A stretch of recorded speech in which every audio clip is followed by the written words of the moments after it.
El tema del día.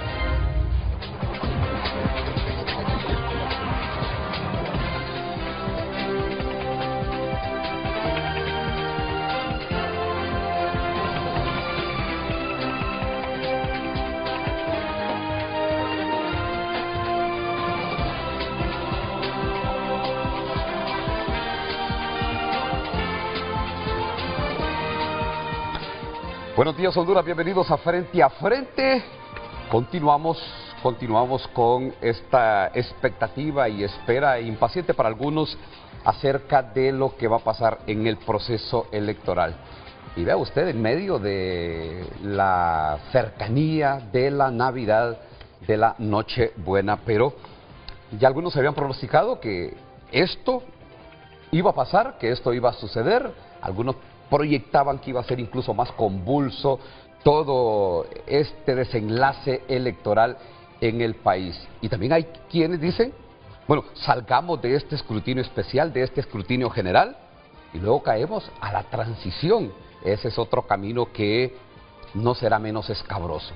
Pero lo que nos llama la atención a nosotros es, ya en la recta final, ya para pegar al 100% de este escrutinio especial, se dan incidentes que preocupan, y el de anoche llama la atención y enciende las alarmas porque atacaron así de manera impune a un grupo de escrutadores nacionalistas que estaban saliendo de uno de los turnos, se dirigían al vehículo, a un microbús que los iba a trasladar a las cercanías de sus colonias cuando fueron atacados con artefactos explosivos, con bombas molotov, con piedras, y hay 4 heridos.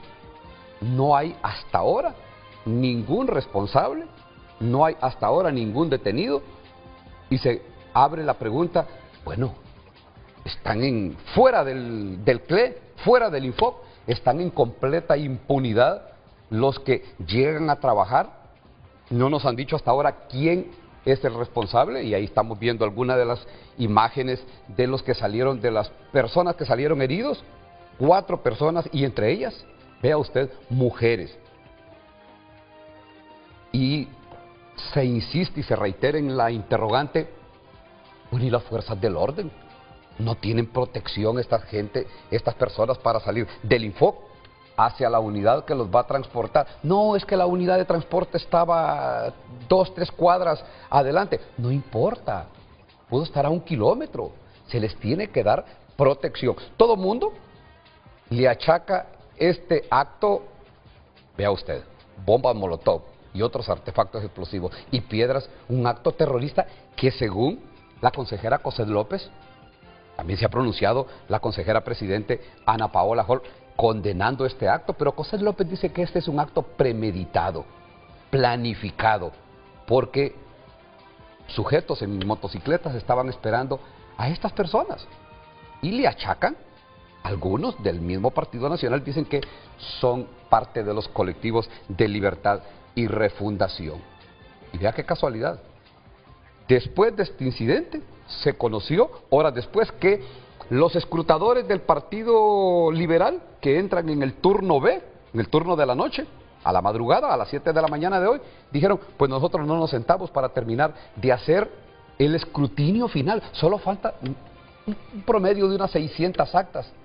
Pero no quieren entrar en este trabajo los escrutadores liberales, y ahí aparecieron los de Libertad y Refundación y dijeron, bueno, tampoco nosotros, si no se sientan los escrutadores liberales, nosotros tampoco.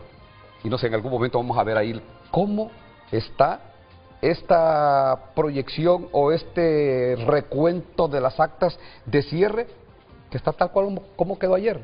O sea, se perdió toda la noche y la madrugada de hoy porque no se sumó, asumimos nosotros, ningún dato a este recuento de votos.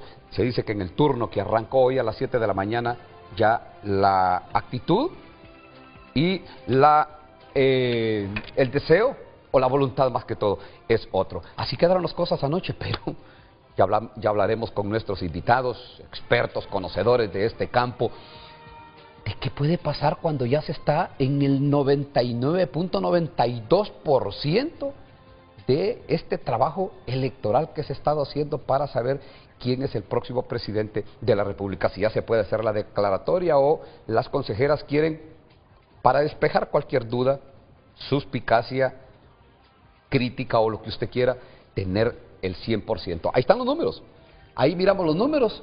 Narri Juan Afurazabla tiene 1.464.827 votos. Salvador Narrala, candidato del Partido Liberal, 1.436.838 votos. La candidata del Partido Libertad y Refundación, pues está rozando los 700.000 votos, 697.814. Algunos conocedores de este campo, obviamente que no somos nosotros los comunicadores sociales, dicen que con esas pocas actas que faltan, difícilmente llegaría a los 700.000 votos. Y vea que lo que le falta son ahí menos de 3.000 votos. Y se queda en el 19.19%, don Nelson Ávila. Pero si corremos, o aquí lo miramos, y si me ayudan, ahí está. Ahí lo tenemos donde dice que ya se tiene el 92.92%. O sea, 99.92, perdón, ahí corrijo, y gracias a producción. Ahí corrijo, el 99.92. O sea, se sacan 600 actas, señores, y me lanzo con esta proyección, porque por lo menos yo no la había conocido. Las declaratorias de las elecciones nunca antes en un proceso electoral se habían hecho con el 100% como al parecer se hará el día de hoy. Pero ya, les decía, tengo a los expertos en este campo que me pueden dar incluso los números de qué ha pasado en otros procesos electorales. Así es que de inmediato presento a mis invitados para hablar de este tema electoral. En tanto, producción me anuncia si presentamos ya el tema antes de pasar a nuestros invitados con mi compañera Luz Madrid. Luz, buenos días. Muy buenos días, Ulises Aguirre. Buenos días a nuestros invitados televidentes. El tema de hoy para que usted pueda opinar a través de nuestro WhatsApp y también a través de cada red social. Honduras frente a su momento decisivo. Ese es el tema de hoy. El número siempre estará en pantalla de WhatsApp para que usted lo pueda guardar en su teléfono, 9773-6065. Y recuerden, todas las plataformas digitales, Frente a Frente HN. Honduras frente a su momento decisivo. Frente a Frente presentó el tema del día. Bueno, ya con nuestros invitados para hacer proyecciones o hablar de qué puede pasar en las próximas horas, en los próximos días, antes que llegue el 30 de diciembre, donde es la fecha tope, según la ley electoral, para dar a conocer la declaratoria oficial de las elecciones generales. Faustino Reyes es gerente general de Mapa Soluciones y experto electoral. Faustino, buenos días. Buenos días, Ulises. Un gusto estar aquí. Y refiriéndome un poquito a la pregunta, al momento decisivo, como que se nos alargó como 3 meses, ¿verdad? Sí. Seguimos en un lapso de tiempo decisivo para el país en realidad. Que realmente un momento decisivo, Faustino, es cuando se está, bueno, son varias etapas de estos procesos electorales, pero cuando se está a las puertas de conocer la primera proyección o el primer corte del TREP, es un momento decisivo. Pero la declaratoria, esta vez como que así nos ha tenido bastante crispados. Es algo que hay que... Yo le hago una pregunta a la gente en general y les digo, antes de estas elecciones, ¿cuántos hondureños estuvieron pendientes de las declaratorias anteriores? Sí, no, se iban con la proyección. El doctor Carlos Cálix, analista político y director de Datos y Estrategias. Doctor, buenos días, bienvenido. Buenos días, un gusto enorme poder compartir con usted en un día que definitivamente puede ser un antes y después de lo que es este proceso electoral. Yo creo que es un buen día para comenzar. Eduardo Fuentes, especialista en gestión electoral, bueno, y conocedor del tema electoral, porque ha tenido y ha estado bastante involucrado en este campo. Abogado, buenos días. Buenos días, Ulises, Faustino, Carlos, un placer estar acá. Yo creo que evidentemente este proceso electoral, como todas las elecciones en la historia democrática de Honduras, deja muchas lecciones aprendidas. Algunas cosas se superaron, pero otras habrá que analizarlas para poderlas superar de cara a futuros procesos electorales, pero sobre todo de cara a la confianza ciudadana. Ya estamos claros que los gobiernos no solamente basta declararlos, sino también legitimarlos, y hay muchos elementos pendientes de este proceso que van a dar o que deberán brindar legitimidad al próximo gobierno. Y el mensaje y el remesón que deja este proceso electoral al próximo Congreso Nacional para que se llegue a reformas electorales profundas y que no se juegue con ellas, como lo hizo en su momento el Partido Nacional, que le sugerían, bueno, la tercera vuelta, la ciudadanización de las mesas electorales, hoy juntas receptoras de votos, diputados por distritos, no lo hicieron. Llegó el Partido Libertad y Refundación, en aquel momento le hacía presión Libertad y Refundación al Partido Nacional, llegaron al poder y también se fueron al cálculo. Y vea usted lo que les ha pasado, y lo que le pasó al Partido Nacional en aquel momento y lo que le pasa a Libertad y Refundación ahora. El abogado Rodolfo Dumas, analista político, lo tenemos conectado vía Zoom desde la ciudad de Los Zorzales, San Pedro Sula. Abogado, buenos días. Buenos días, estimado, para usted y su distinguido panel, por supuesto, para el pueblo hondureño que nos ve en esta mañana, que como bien dicen sus invitados, es una mañana y un día muy importante para Honduras. Obviamente estamos a las puertas de una fecha de altísimo significado para el pueblo, que es precisamente la Navidad. Y en ese contexto creo que es importante que el país avance, que dé de verdad pasos importantes en los próximos días para definir una situación que ha mantenido al pueblo en zozobra, pero también que está teniendo impactos reales en la economía nacional. Esta incertidumbre provocada por la falta de resultados en el proceso electoral ya se puede medir en la economía a nivel local. Todos los comercios, los mercados tienen una queja constante de lo poco que se ha logrado vender en esta época de Navidad y fin de año. Entonces es importantísimo que avancemos con este tema. Obviamente eso de las reformas electorales que se tienen que hacer va a ser un tema que habrá que discutir posteriormente y no incurrir en el error que incurrimos la vez pasada y que usted lo señala con toda propiedad, y es que abandonamos ese tema, se nos olvidó, como el proceso salió bien, lo dejamos en un segundo plano y ahora, bueno, estamos sufriendo las consecuencias de ese olvido. Correcto. Y habrá que decir que en este caso, en estas elecciones generales y también en las pasadas, pero me parece a mí que nunca antes habían estado puestos los ojos del mundo, de la comunidad internacional, de los países cooperantes en un proceso electoral como este.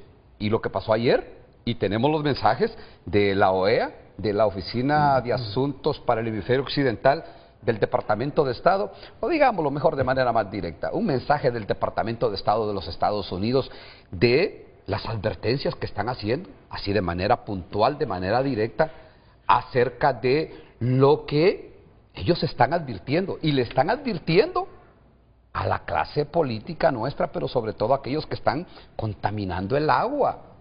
Y hay muchos de estos que contaminan el agua para que otros se la tomen. Vea, dice,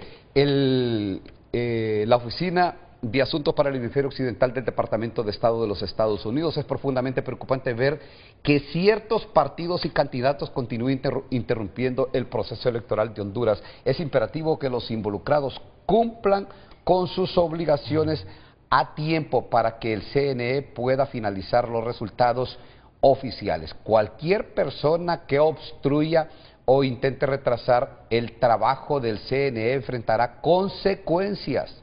Lo voy a leer y voy a insistir con esto por la puntualidad de lo que están diciendo. Cualquier persona que obstruya o intente retrasar el trabajo del CNE enfrentará consecuencias. El pueblo hondureño ha esperado lo suficiente, merece un proceso oportuno, transparente y creíble. El Departamento de Estado. Así que vayan anotando.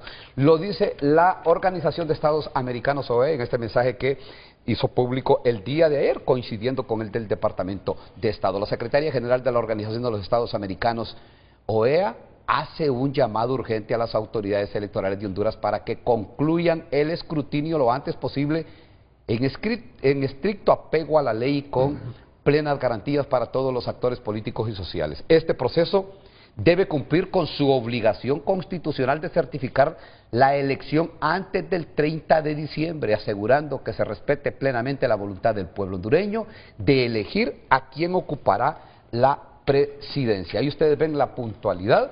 Asimismo, instamos a los actores políticos en Honduras a actuar con responsabilidad y respeto a la voluntad popular, garantizando la estabilidad y la paz para toda la ciudadanía en todo el país. Y si reparan en un elemento que decía el mensaje que envió el Departamento de Estado, a todo aquel que obstruye el proceso electoral, habrán consecuencias. Lo que pasó ayer en el CLE, en el Centro Logístico Electoral, es un boicot al escrutinio especial para que hoy hubiésemos amanecido ya con el 100% de estas actas escrutadas. Le pregunto al ingeniero Faustino Reyes, bueno, si estamos en un 99.92%, ingeniero, ya se puede hacer la declaratoria, y decía en la introducción del programa, en otros tiempos se ha llegado al 100% o nadie ha estado ocupado de cuánto o cómo ve el escrutinio especial. La verdad, depende el ambiente en que se haya realizado la elección, el contexto, incluso político. Si vemos las elecciones que se han complicado, y cuando digo complicadas es que ha habido un margen muy corto, ha habido problemas tecnológicos, problemas logísticos, generalmente hacen que el ente electoral sea más exigido en su responsabilidad. Y tal vez eso es lo que está sucediendo ahorita.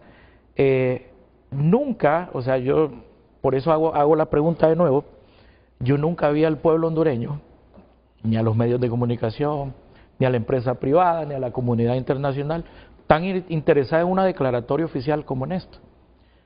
Y si hago un poquito de memoria, que lo tengo ahí en una lámina, digamos en el 2009, la declaratoria se hizo 17 días después, en ese contexto tan difícil. ¿Y recuerda el porcentaje? Ah, no, espérame, la declaratoria. Ahora, se anunció un candidato ganador con el 71% de las actas, el mismo día de la elección. Se ratificó a los 3 días en una cadena, 2009. En el 2013 fue al siguiente día. Se dijo quién iba ganando y se dio la proyección. Eso sí, la declaratoria se hizo 22 días después. ¿Verdad? O sea, si usted ve en el contexto y analizamos todas las elecciones, generalmente las declaratorias por tarde, la que más tarde se ha hecho, fue la del 2017, que fue un 22 de diciembre. En medio de la conflictividad. En medio de la conflictividad. Pero nunca, tal cual tú lo mencionas, Ulises, jamás se ha hecho con el 100% de las actas escrutadas. Generalmente se marca una tendencia estadística que esa no cambia. Y aquí en esta elección fue cuando alcanzamos el 85% de las actas. Y eso no cambió, ni va a cambiar. Ya esa o sea, ni va a cambiar. Ahora, esa proyección, doctor Carlos Calix, que está en el 99.92%, yo ayer lo escuchaba en una participación justamente en un espacio informativo de Televicentro. ¿Puede haber un cambio cuando faltan 600 y tantas actas como para que se mantenga la expectativa, o la declaratoria, las consejeras pueden agarrar la pluma y decir si es que se firma la declaratoria, por supuesto, o solo se anuncia, como decía por ahí el doctor Edmundo Orellana? ¿Ya se puede hacer la declaratoria? ¿Puede haber algún cambio en estos números pegando al 100%? La probabilidad es muy baja, ¿no? Definitivamente por arriba de un 75% esto no debería de cambiar, ¿no? Estadísticamente lo que estamos viendo en este momento es un anticipo de lo que quizás podría ocurrir este mismo día, por tarde mañana, como lo decíamos. Definitivamente yo creería que ese término que se ha utilizado el día de hoy en ese comunicado de parte de la OEA es fundamental: estabilidad. Y eso es lo que se requiere en el país, y esa es una de las razones fundamentales del por qué la comunidad nacional e internacional está pendiente de las elecciones en Honduras, de que exista estabilidad. Y eso abarca no solamente desde el punto de vista político, social, sobre todo por la polarización tóxica que tenemos actualmente en el país. Lo que ocurrió ayer es precisamente un episodio que definitivamente podría seguirse incrementando si no se hace la declaratoria de acuerdo, obviamente, a ley como se está mencionando. Pero estadísticamente yo me atrevería a decirlo que estos datos muy difícilmente podrían cambiar, por arriba de un 75% de certeza, ¿no? Ahora, la única forma que matemáticamente pudiesen generar un cambio importante es que al menos 60.000 datos pudieran ingresar y que pudieran generar un movimiento importante a favor de Salvador. Sin embargo, esto estaría ligado al número de actas enfocadas precisamente en 4 o 5 departamentos, ¿no? En el caso de Cortés, Colón, Atlántida, especialmente Islas de la Bahía. Y esto lo mencionábamos también en la tarde de ayer, en referencia precisamente a que hay que tomar en cuenta los antecedentes de lo que ocurrió, especialmente en las primarias. Asfura ganó 10 de 18 departamentos, Moncada ganó 6 de 18 y Narrala ganó solamente 2 de 18 departamentos. ¿En primarias? En primarias. Sí. Entonces usted no puede olvidar algunos antecedentes, ¿no?, recientes precisamente de lo que ocurrió el 9 de marzo. Entonces, si ya tenemos muchos de estos datos de Cortés, de Atlántida particularmente, e Islas de la Bahía, y aún faltan que ingresen datos favorables a Asfura de manera particular, quizás a lo sumo lo que podría beneficiar ese porcentaje mínimo es una diferencia relativamente marcada entre Asfura y Narrala. Ahora, si se lograra cortar la distancia entre Salvador y Asfura, creo que a lo sumo podría llegar a 10.000 votos entre uno y otro. La diferencia. Sería el mejor escenario, creo yo, en este momento, para Salvador, 10.000 votos favorables, siempre por debajo de Asfura. Bueno, y estamos viendo la imagen. Aquí miramos la imagen de lo que está pasando en este momento en el CLE. Si ustedes ven, no hay nadie. O sea, y a las 7 de la mañana tenía que entrar, pero mejor me auxilio aquí del abogado Eduardo Fuentes, que es el que mejor conoce este campo. Es así, a las 7, abogado, tenía que estar ya sentada la gente, escrutando 600 actas que no sé cuánto tiempo se podría llevar para salir con este trabajo, pero miramos que ahí está prácticamente paralizado ese trabajo. Ulises, yo quiero retrotraerme un poco y hacer referencia a lo que hicieron mis antecesores en el uso de la palabra. En efecto, yo creo que pocas veces se ha hablado tanto de escrutinio especial, de declaratoria. Generalmente el proceso electoral para ciudadanos, ¿no?, para el barbero, para el taxista, para el ciudadano de pie, la declaratoria es la noche de la elección o 2 días después cuando se oficializa.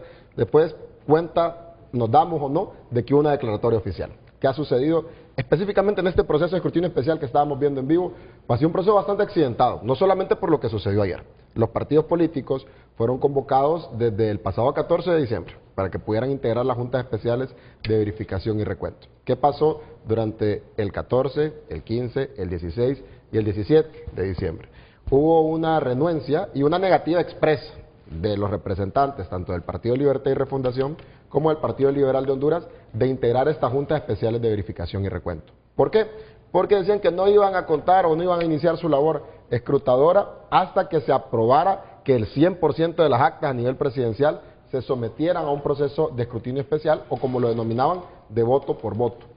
¿Qué pasa? El voto por voto se dio el 30 de noviembre en todos y cada uno de los departamentos y municipios del país. No se trata que el escrutinio especial es una elección sobre otra elección, como erróneamente se ha manifestado, como en algunas ocasiones dicen, no, vamos al escrutinio especial, y hay un candidato presidencial que dice, vamos al escrutinio especial y vamos a 500.000 votos en disputa, como que los va a ir a buscar los votos y tiene que ir a convencer a nadie. No, la elección ya fue el 30 de noviembre, no hay otra elección. El escrutinio especial sirve para verificar aquellos casos que el acta tiene alguna inconsistencia, y en la mayoría de los casos, lo que nos dice la experiencia, es de que se reafirma el resultado que tiene consignada el acta de manera original.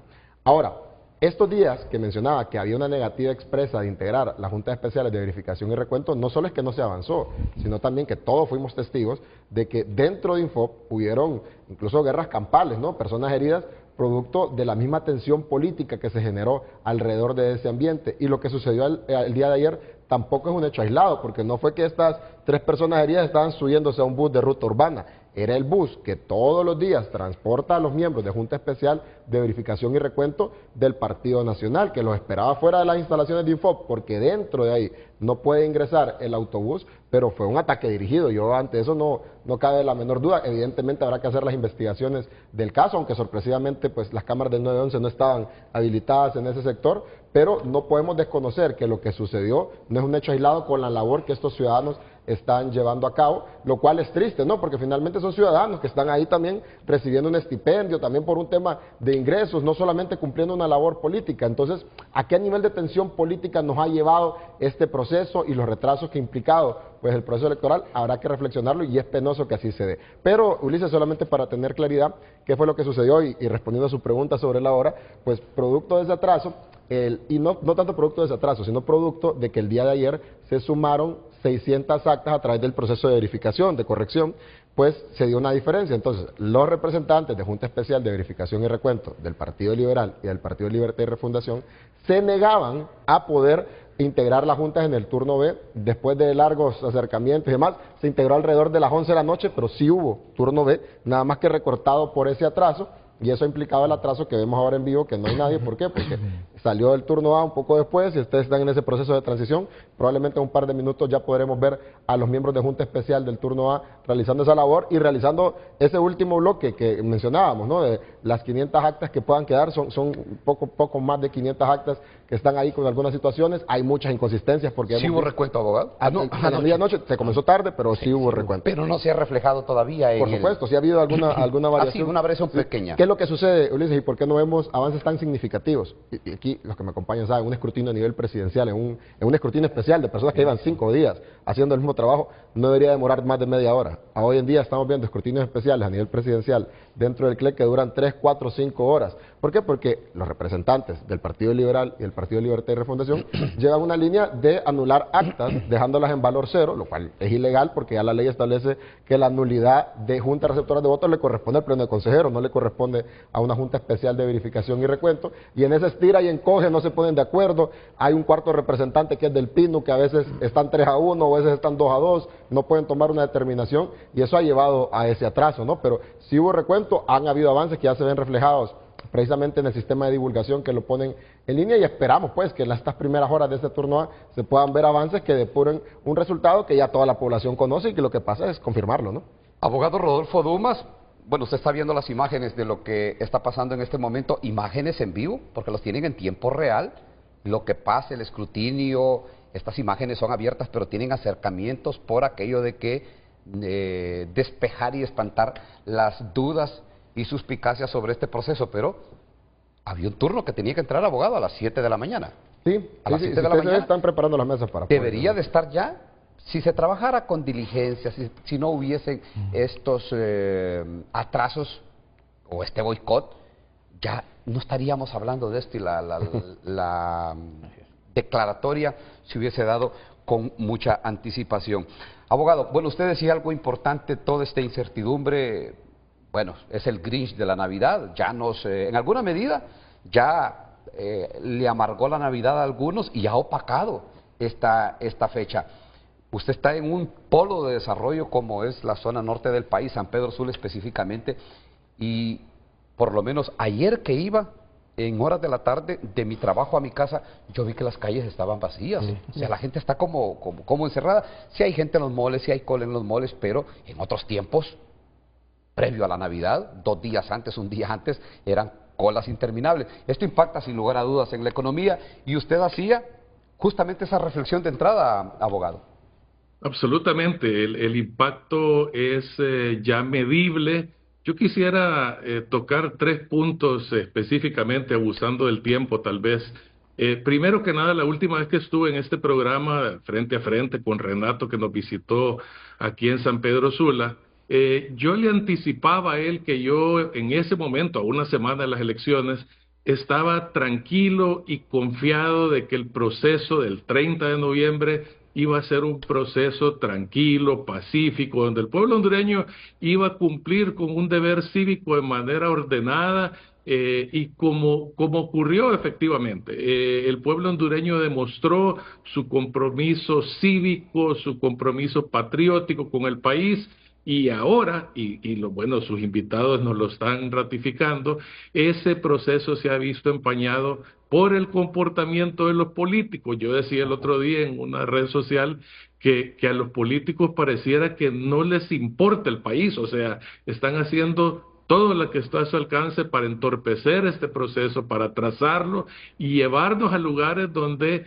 verdaderamente Honduras podría sufrir muchísimo. Entonces yo creo que eso es importante, pero también, así como en aquel momento yo estaba confiado de que las elecciones iban a transcurrir con normalidad, ahora también yo confío en la institucionalidad que finalmente nos va a dar esa declaratoria dentro del plazo legal, que obviamente vence el 30 de diciembre, y contra todos estos contratiempos se va a dar esa declaratoria. Eso es importante porque, tomando una palabra que utilizó el licenciado Calix, estabilidad. Mire, no hay peor enemigo para la inversión, sea esta nacional o extranjera, que la incertidumbre. Y es precisamente lo que Honduras está atravesando ahorita, y aquí en la costa norte usted ve infinidad de proyectos que están detenidos precisamente por esa incertidumbre. Ahora, hay temas también que son urgentes y que no pueden esperar el cambio de gobierno. Y le voy a dar uno muy sencillo, la extensión del régimen de importación temporal. Eso es una cuestión que vence ahorita en el mes de diciembre y que si el Congreso Nacional no lo extiende, porque es el único facultado para hacerlo, eso va a tener un impacto verdaderamente profundo en industrias muy importantes en el país. Recuerde usted que el RIT está principalmente en el área de la agroindustria, entonces son cantidad de empresas que hoy en día tienen sus inversiones en pausa esperando la resolución o la extensión de ese régimen especial. También tenemos un tema urgente con los aranceles de Estados Unidos que siguen causando mucho daño. Hay una industria en particular que es la de los arneses, donde se les está aplicando, producto de las decisiones de la administración Trump, un arancel del 35%. Esas empresas hoy en día están considerando abandonar el país. Entonces estamos hablando de decisiones que no pueden esperar un cambio de gobierno, que tienen que tomarse a corto plazo y que si no se toman van a tener un impacto profundo en nuestra economía para este año y por supuesto el año que viene. Entonces, es un panorama verdaderamente complicado.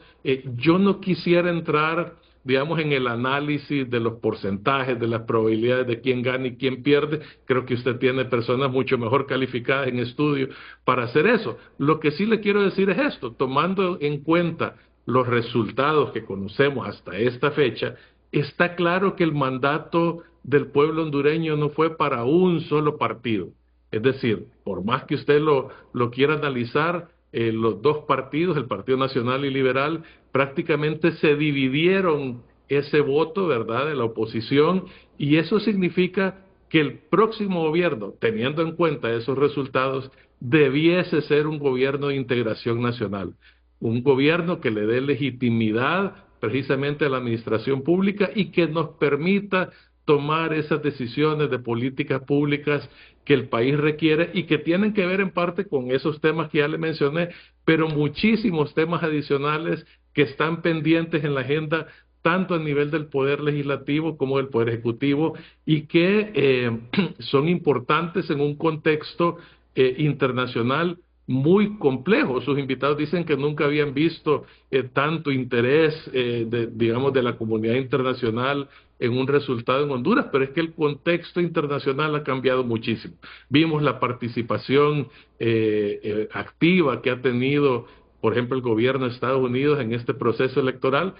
Ya sabemos la participación que tuvo el presidente Trump y tendremos tiempo después de analizar cuál fue el impacto de esos mensajes que se enviaron previo a las elecciones y si incidió o no en el resultado final. Pero lo importante es que estamos en un contexto complejo donde las dinámicas no solo geopolíticas, sino que de comercio internacional requieren de decisiones pragmáticas y ese pragmatismo creo yo que debe ser una de las principales características de la nueva administración, la encabece quien la encabece. Obviamente a nivel del Congreso Nacional también necesitamos un resultado pronto para entender cuáles van a ser, digamos, las dinámicas o las relaciones de fuerza de los diferentes partidos a nivel del legislativo, y con eso entender cuál podría ser el rumbo que va a tomar ese poder del Estado. Bueno, yo me imagino a alguien que tiene sus inversiones, un inversionista nacional e internacional,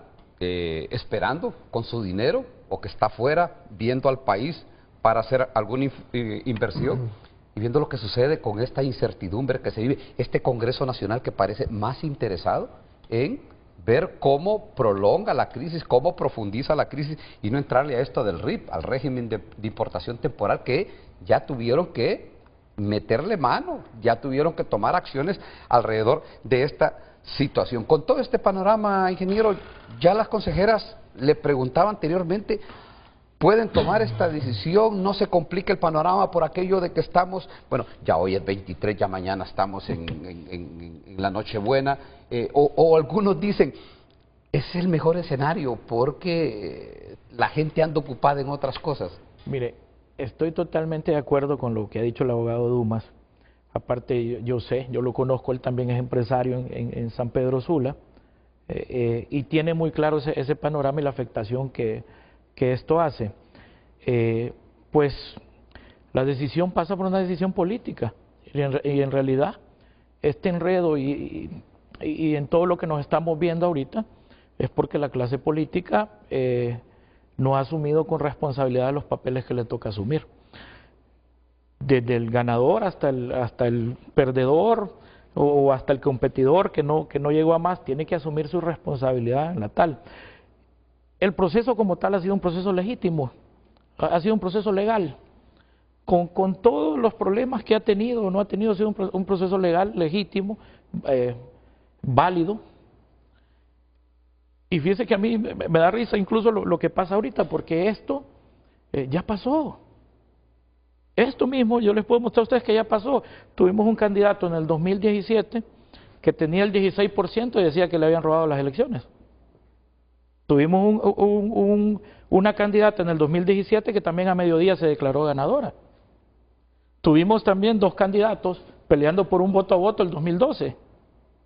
Entonces, al final, todo vuelve a caer a esa misma responsabilidad de asumir el papel que tengo como partido político, como participante y como beneficiario de esto mismo que se hace de la elección, y no llegar a esas reformas electorales que son tan importantes. O sea, yo le digo, tenemos que asumir ese papel en Honduras. Ya este camino lo hemos recorrido no una vez, 3 veces. Y volvemos a llegar a lo mismo. Volvemos a llegar a lo mismo, que necesitamos hacer más eficientes los sistemas de transmisión, que necesitamos poner gente más capacitada en el ente electoral, que necesitamos que el político asuma con responsabilidad a la competencia legal que se somete, que es la elección. Entonces, creo que eso pasa por acuerdos políticos.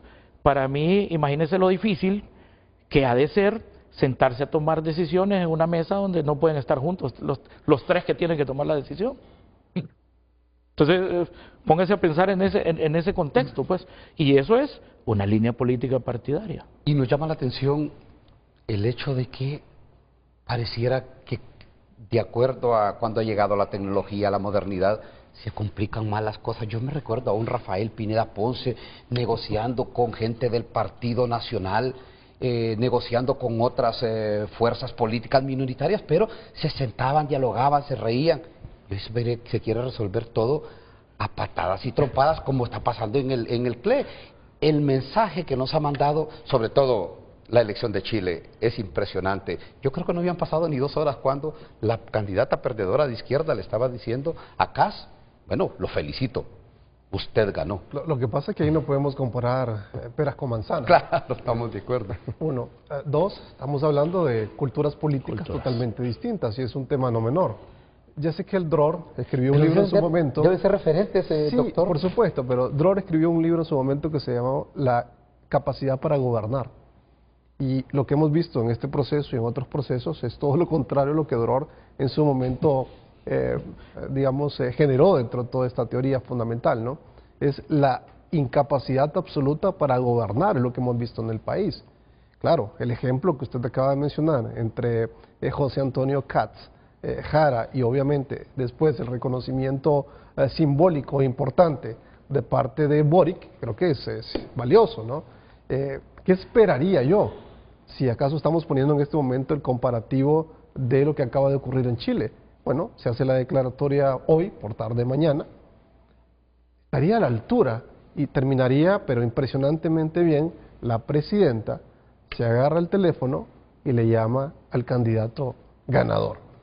Eso sí sería algo totalmente disruptivo y obviamente al final, después de una gestión claramente debatible, cuyos indicadores macroeconómicos y sociales en su mayoría fueron deprobables, por lo menos en esta última etapa terminaría, pues yo creo que bastante bien, ¿no?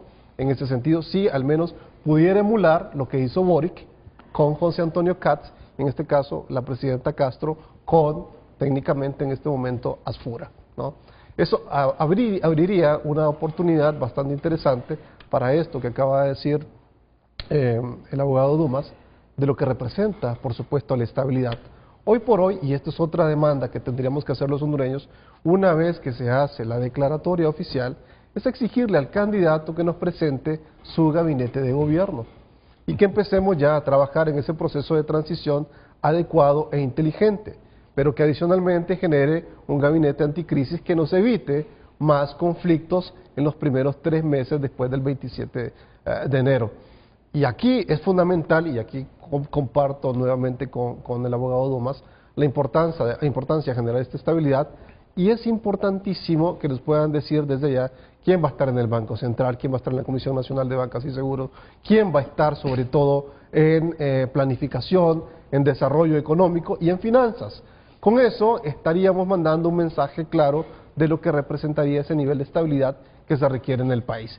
Y luego viene la otra etapa, porque esto sería la etapa inicial de lo que denominaríamos el milagro económico para que Honduras empiece a avanzar, obviamente enfocada en al menos 40 o 44 indicadores de libertad económica, tal como lo presenta el Fraser Institute de Canadá. El otro milagro que necesitamos, Ulises, es el milagro diplomático, ya que Estados Unidos ha estado, tan presente en estas elecciones, especialmente con lo ocurrido el 26 de noviembre, que sí, por supuesto, sí generó una incidencia inmediata y por supuesto, claro, esto decantó en que esos números terminaran favoreciendo de manera directa a Narri Asfura.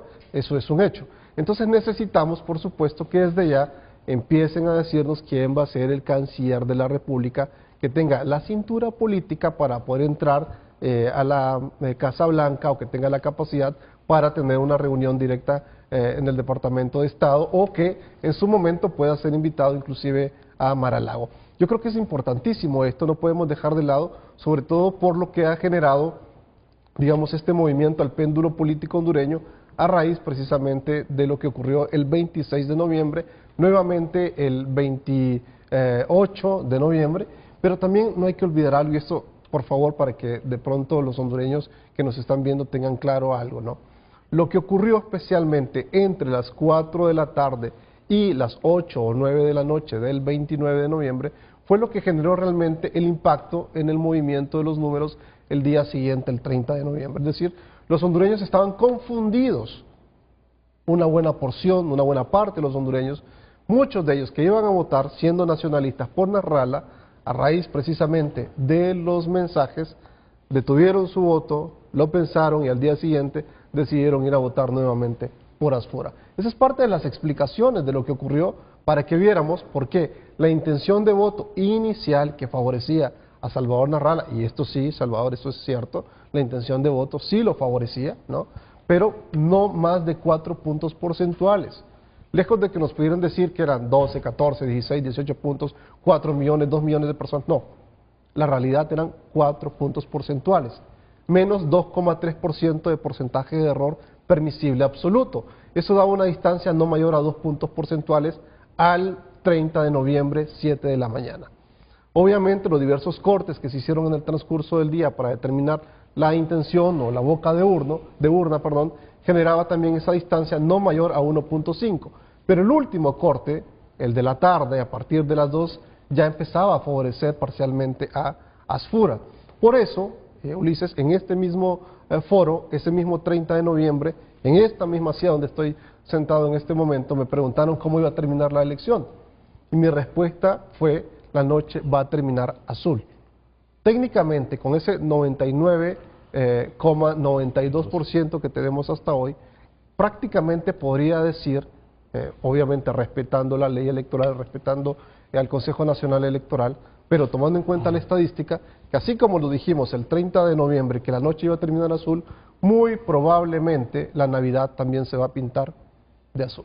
La Navidad y el Año Nuevo, pero rescatando algunos de los fragmentos que decía el doctor Carlos Calix, la importancia de que los liderazgos, haciendo los comparativos que realmente son bastante distantes entre nuestra realidad y la de Chile, por aquello de la cultura política, electoral, social, económica que tienen en ese país andino. Bueno, vean ustedes la importancia cuando los liderazgos políticos salen a darle paz, tranquilidad, sosiego a la población hondureña. Ustedes recuerdan cuando en el campo de Parada Marte la presidenta Xiomara Castro, cuando nadie se lo esperaba, ella dice: voy a respetar el resultado de que salga del Consejo Nacional Electoral. Créanme, la demás gente respiró hondo, tranquilo, y se sintió mayor confianza. Lo hizo la presidenta Xiomara Castro. Lamentablemente al día siguiente salieron ya parte de la gente de su mismo partido diciendo lo contrario. Pero si todos se sintonizaran, los líderes políticos o se encontraran, se reunieran, yo creo que las cosas serían diferentes. Y recuerdo en una oportunidad, en una plática que sosteníamos con algunos comunicadores sociales, 2 o 3, con el que hoy es candidato del Partido Nacional, Narri Tito Afura, que nos relataba o nos revelaba algunas interioridades de cuando él decidió ir a felicitar en el 2021 a doña Xiomara Castro. Dice que todo el partido, todo su partido, casi sin excepción, estaba en contra y que él apagó los teléfonos, no le contestó a nadie porque, bueno, le decían, ¿cómo vas a ir a hacer eso? Porque ni siquiera él lo comentó. Alguien lo filtró. No podés ir a saludar, no podés ir a felicitar a doña Xiomara Castro. Y creo que ese momento nos trajo paz, tranquilidad y también nos dio una muestra de civismo, de cultura electoral. Y eso lo hizo el hoy candidato del Partido Nacional, Narri Tito Afura, lo hizo de manera personal, incluso en contra y a espaldas de su partido político. Vamos a ir a la primera pausa comercial. Al retorno, bueno, continuamos con este análisis porque dejo en el tintero y dejo planteada la interrogante de si hace la declaratoria, trasciende que va a ser mañana o que va a ser el 25, que las consejeras van a tomar la decisión, pero la pregunta en este caso sería para el abogado Eduardo Fuentes. Bueno, aquí se termina todo. Yo entiendo que no, porque sigue lo que tiene que ver el conteo en la papeleta de diputados y alcaldes, pero él con mayor profundidad nos puede decir, bueno, ¿qué viene después? En tanto llegamos al 30 de diciembre próximo. La pausa comercial, ya volvemos. El tráfico es presentado por Rendy Llantas. Trae tu vehículo a Rendy Llantas y llega lejos en manos seguras. Bien, muchas gracias, compañeros. Ya justamente ubicados acá en el sector del acto de medio, en el anillo periférico, justamente a la altura del segundo puente, aquí en el sector del acto del medio. Esto viniendo desde las colonias que están en el sur de la capital, es decir, si usted viene de la colonia Los Hidalgos, de las Uvas, de las Hadas, Los Robles, inmediaciones de la Universidad Católica, y se dirige rumbo a la Universidad Nacional Autónoma de Honduras. Así luce en este momento el flujo vehicular, el tráfico vehicular en este punto de la ciudad capital, ya subiendo un poco, pero se mantiene bastante fluido. Recordemos que muchas personas pues están disfrutando de vacaciones en este momento, pero bueno, hay un flujo vehicular considerable. De igual manera, personas que realizan compras, diligencias, todo este tipo de cosas que se realizan típicas de esta fecha. Así que a esta hora es lo que les podemos informar desde este punto de la ciudad capital.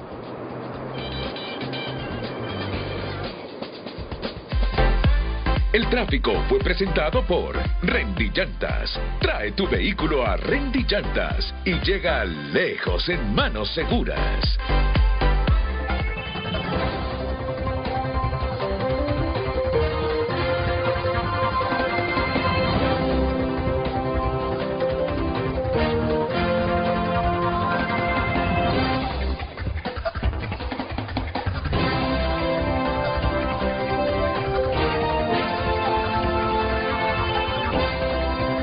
Desde fuera piden concluir el proceso electoral en Honduras sin trabas. OEA urge a concluir el escrutinio especial en Honduras. Migración 2025, menos caravanas, más expulsiones silenciosas hacia Honduras. Estas y más noticias en tunota.com. Hoy en Tu Nota fue presentado por Farmafácil. Todos los lunes, Bienestar más 60. 30% de descuento para el adulto mayor. Solo en Farmafácil.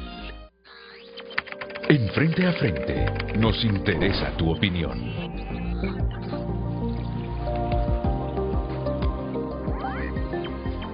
Gracias por sus mensajes a través de WhatsApp. Damos lectura. Buen día a los panelistas. Se les olvida mencionar la estrecha diferencia de votos que antes no se había visto, por lo cual es necesario el escrutinio total. Estamos ante circunstancias completamente diferentes a las elecciones anteriores. Otro mensaje. No me parece justo que quieran que a fuerza Salvador acepte derrota solo porque el tiempo dice que no da.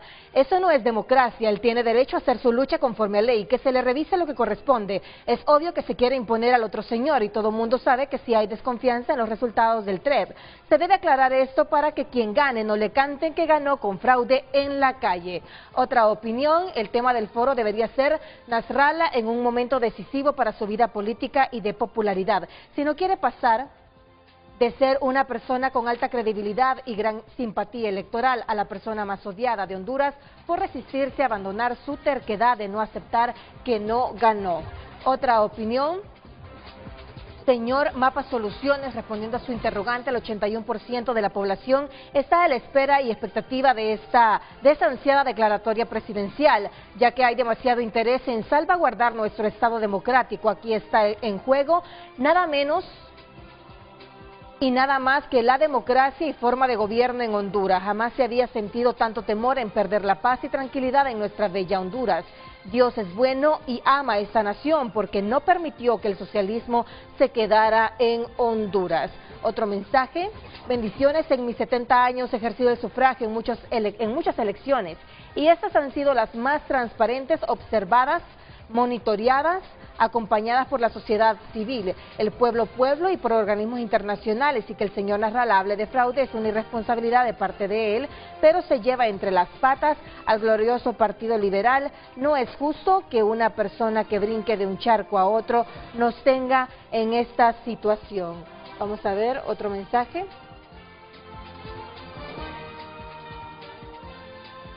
Nasrallah jamás reconocerá ningún resultado porque en el 2013 él quedó en cuarto lugar y una década después sigue diciendo que él ganó, igual que los libres que quedaron en tercer lugar.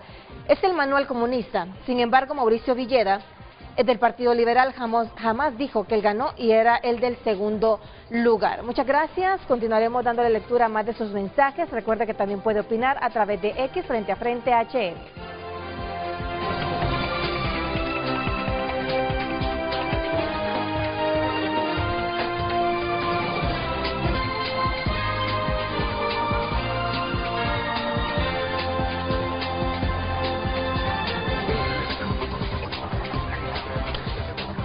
Bueno, ven ustedes en imágenes, continúa vacío este centro logístico electoral, no llega la gente. El abogado Eduardo Fuentes decía, bueno, es que están en los preparativos, se están arreglando, pero ya como que pasó bastante tiempo para que se alisten, se acomoden y empiecen a trabajar. Habrá que ver qué sucede, pero siempre, si ustedes lo monitorean constantemente, yo sé que aquí se pasa transmitiendo en vivo esto, comienzan al filo y alrededor de esta hora, ¿no? El proceso de escrutinio del turno A, siempre alrededor de las 8 de la mañana. ¿Hay alguna especie de malicia ahí? No, realmente lo que pasa, y estoy seguro que se debe también a lo que sucedió ayer, que hay 3 cordones de seguridad para que las personas puedan ingresar. No ingresan en vehículos, sino que del portón principal de Info para llegar al centro logístico electoral también se movilizan a pie. Entonces, esos atrasos siempre generan, antes de ingresar al centro logístico electoral se hace otro proceso de revisión. Los mismos partidos políticos tienen 150 personas acreditadas que deberían funcionar, hasta 200 en algunos casos. Entonces hacen esa selección de quiénes van a enviar ahora en la primera etapa de la mañana. Entonces, eso siempre se da el atraso. Generalmente el turno B también tiene que comenzar a las 7, comienza a 8, 8 y media de la noche. Es normal, podríamos decirlo. En teoría sí ya deberían estar trabajando, pero lleva todo el protocolo para ingreso. Exactamente. Pero pues pasa que no llegan, tendrían que llegar a las 5 de la mañana. Incluso también en el tema de entradas y salidas no pueden ingresar a la misma hora que salen el resto. Entonces todos esos aspectos logísticos suelen demorar el inicio de ese proceso de escrutinio especial. Y así con ese afecto que se están teniendo, como que también hay que cuidar esos aspectos. Hay que meterlos separados, exactamente. Pero quedábamos pendientes, abogado, antes de pasar con el ingeniero Faustino Reyes, que nos tiene unas gráficas para ilustrarnos mejor este panorama y recuento por goteo del voto a voto. Le consultaba, se sale con una declaratoria en el nivel presidencial, pero ¿cómo queda la casilla de alcaldes y diputados? ¿Se continúa con ese proceso? ¿Esa sería otra declaratoria? Explíqueme cómo funciona para que la gente tenga claro ese panorama, porque, bueno, ganó el presidente electo es tal, pero ¿cómo quedan diputados y alcaldes? En efecto, ¿qué es lo que sucede? A ver, la ley habla de la declaratoria de elecciones generales. Estamos claros que la declaratoria de elecciones generales implica la declaratoria de los 3 niveles electivos por los cuales fuimos a votar el 30 de noviembre. Nivel electivo presidencial, nivel electivo diputados al Congreso Nacional de la República y corporaciones municipales. ¿Se puede hacer una declaratoria solo de 1, 2 o tiene que ser de los 3 niveles? Puede ser parcial. Es más, tenemos antecedentes inmediatos. En 2021 se hizo una declaratoria parcial a nivel electivo presidencial y posteriormente se hizo la declaratoria a los otros 2 niveles electivos. Entonces, respondiendo a la pregunta puntualmente, sí, en efecto, podría emitirse una declaratoria únicamente a nivel presidencial y quedar pendiente la declaratoria a los otros 2 niveles electivos, siempre y cuando esta otra declaratoria no supere el 30 de diciembre, que es la fecha máxima para hacer la declaratoria en general del proceso. Y solamente un comentario, licenciado, que es importante tenerlo claro. Mencionaba el ingeniero Faustino sobre que todo esto ha sucedido, y es cierto, todo esto ha sucedido, y eso, pues la teoría lo hacía, me hacía recordar esa frase, algunas lecturas sobre economía política. Thomas Piketty decía eso, que los fenómenos sociales, económicos, políticos, suelen repetirse, sobre todo en aquellos casos cuando no existe una intervención seria, tanto estatal como social. ¿Y qué es lo que sucede? ¿Y qué es lo que ha venido a pasar? Pues que no ha habido una intervención seria. Esto vuelve a suceder, se habla en el momentito, en enero vamos a tener un nuevo gobierno y vamos a volver a hablar de reformas electorales 6 meses antes o un año antes de elecciones. Y cuando las reformas electorales se tratan de abordar con una proximidad a las elecciones tan cercana, pues ya se hacen midiendo el cálculo. Me afectará si hago esto, me afectará si hago lo otro. Mencionaba usted el caso de las elecciones en Chile, pero es que si hubiéramos tenido segunda vuelta en Honduras, este problema no hubiese sido un problema. Estaríamos ya hablando de la segunda vuelta y qué alianzas se tuvieran que haber conformado para ello. Entonces, es necesario abordar con seriedad los asuntos que tenemos implicados. Estamos hablando de una ley, la ley electoral de 2021, no es una ley obsoleta, pero que ya hablamos de reformas. ¿Por qué? Porque la sociedad va cambiando. Hemos incrementado el gasto público en relación a elecciones. Es una reflexión que tenemos que tener. ¿Cuánto se ha gastado entre elecciones primarias y elecciones generales y qué resultados hemos tenido? Y definitivamente, hablar ahora, hoy por hoy, de segunda vuelta electoral, hablar hoy por hoy de despartidizar las juntas receptoras de votos. Muchas veces hablan de ciudadanizar las mesas las integran ciudadanos, solo que estos ciudadanos representan partidos políticos, no es que ponen a extraterrestres, ¿no? Pero sí también vale, porque por ahí viene el tema de que si no tuvieron capacidad para tener representantes en todas las mesas, hablan de fraude. El hecho de replantearse si realmente debe ser el Estado quien debe financiar las elecciones primarias. Son 3 temas de muchos que podemos tener que definitivamente tienen que estar sobre la mesa del próximo Congreso Nacional. Abogado Rodolfo Dumas, para llegar al 27 de enero, que es donde se da la transición presidencial, bueno, falta mucho tiempo y habrá que pasar primero la declaratoria en la casilla presidencial, en la casilla de diputados, en la casilla de alcaldes. La pregunta es, bueno, ¿qué va a suceder en todo este tiempo, sobre todo con estos mensajes que está mandando la comunidad internacional que dice, vamos a proceder de manera enérgica, el Departamento de Estado, para ser más específico, contra aquellos que torpedeen el proceso?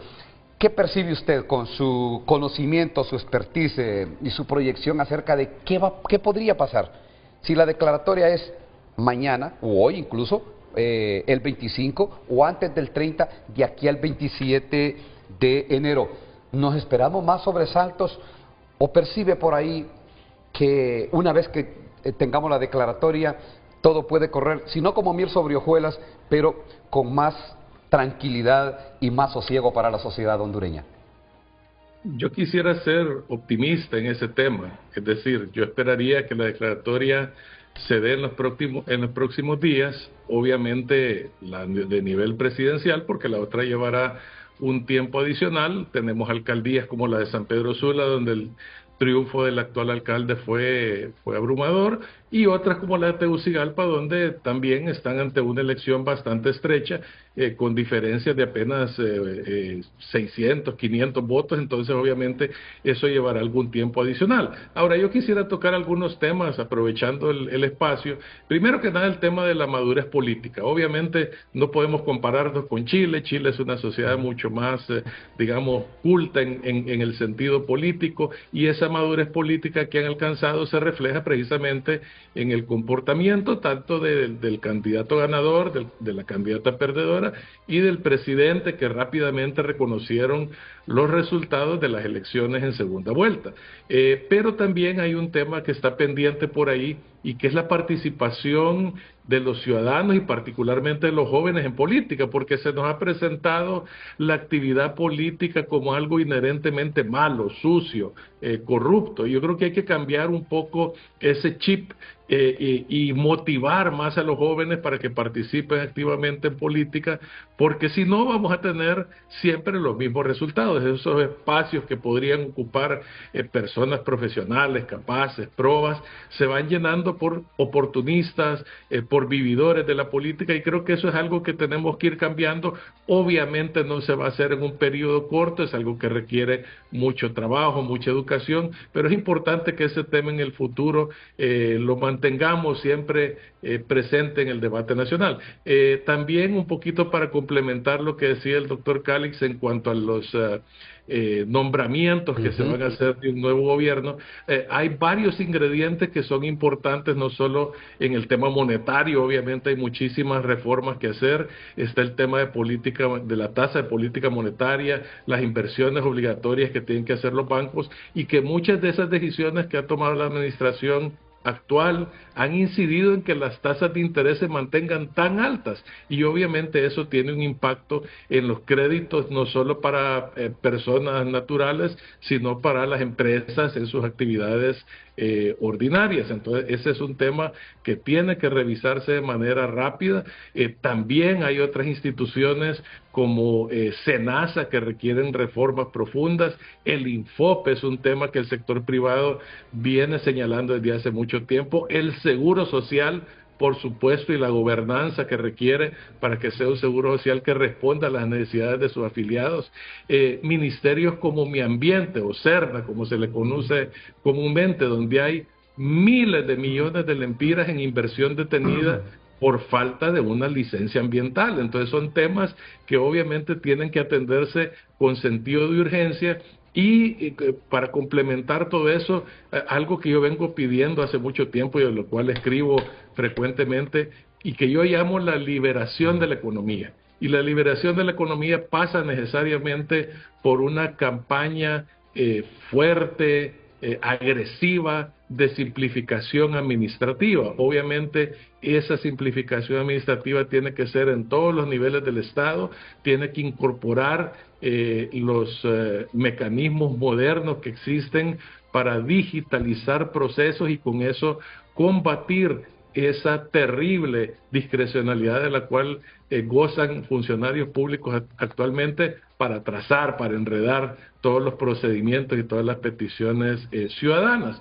Y también complementando lo que decía el doctor Calix en cuanto a esa diplomacia que debe tener el país y que ahorita, en esta situación actual, podría ser de mucho provecho si se lleva de una manera, repito, pragmática.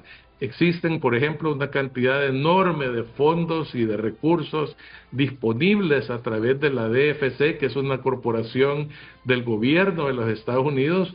En la historia más reciente vimos cómo Estados Unidos le dio un apoyo de aproximadamente 40 billones de dólares a Argentina, y platicando con algunos amigos banqueros que están muy vinculados al tema, me decían que en el pasado, a través de la OPIC, se canalizaron algunos de esos recursos a Honduras a través de la Banca Nacional, y que obviamente ahora a través de esta otra corporación pudieran haber disponibles aproximadamente 1.000 millones de dólares que podrían canalizarse para temas como las MIPYMES, desarrollo de vivienda y otra cantidad de situaciones que podrían beneficiar al país, pero que exigen obviamente de esa diplomacia activa, pragmática de parte de Honduras para hacer los acercamientos y lograr esos beneficios a corto plazo. Doctor, usted tenía en el tintero así rápidamente, porque tenemos de pie al ingeniero Faustino Reyes, que nos tiene una gráfica, nos va a compartir una gráfica acerca de todo este panorama electoral y lo que está o lo que estamos por conocer, doctor. Sea quien sea que el día de hoy o de mañana o en las próximas 48 horas sea declarado presidente de Honduras, presten atención al tema de la liberación de mercado que acaba de mencionar el abogado Dumas. Quieren trascender, generar algo totalmente disruptivo, generar un impacto importante en el país. Hagan una reforma de liberación de mercado. ¿Qué es lo que van a generar con esto? Mire, tenemos algunas estimaciones con una serie de redes neuronales que nos permiten determinar en Francisco Morazán y en Cortés, donde está el abogado Dumas, a cuántas personas podríamos cambiarle la vida en 4 años. A 420,000 personas. En 4 años, con una reforma de liberación de mercado, tal como está diciendo el abogado Dumas, podríamos generar un impacto en la calidad de vida de toda esta gente, pero de manera impresionante. Solo para citar 2 departamentos. Imagínense el resto de los países, de los departamentos con polos de desarrollo, con atracción de inversores. Esto sería una cosa impresionante y sería el punto de inflexión para el desarrollo del país. Bueno, y decía algo el doctor Carlos Calix en una intervención anterior. Lo importante es, primero, que se dé a conocer quién ganó en la papeleta presidencial. Y luego que se conozca lo que pasa en la casilla de diputados, en la casilla de alcaldes. Y qué importante sería empezar a conocer ya quiénes acompañarán en el gabinete de gobierno al próximo presidente.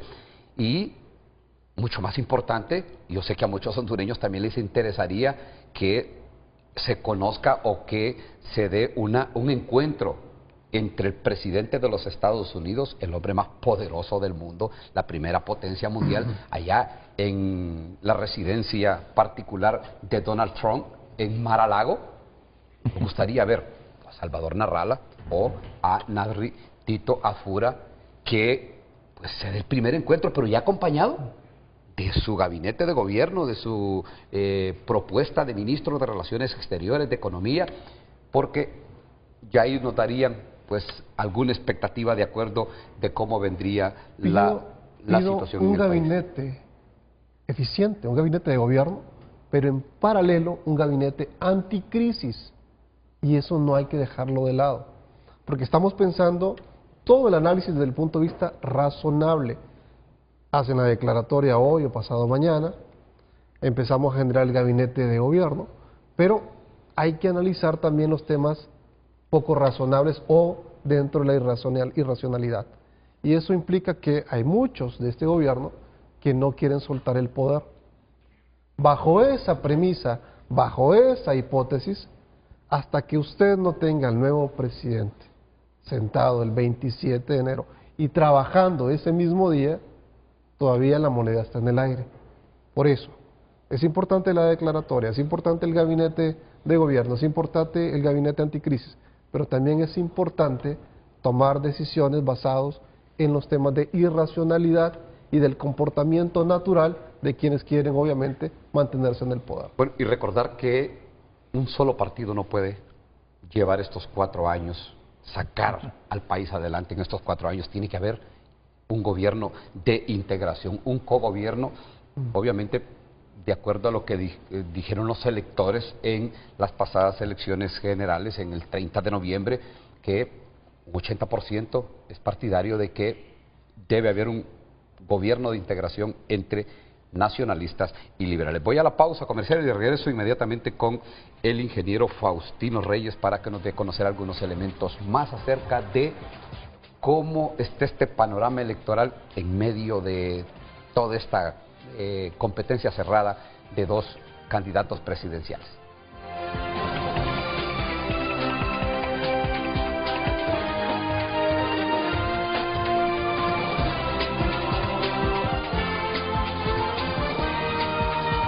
Bueno, de inmediato conocemos estas gráficas y esta información puntual que nos tiene el ingeniero Faustino Reyes, gerente general de Mapa Soluciones. Ingeniero, cuéntenos. Gracias.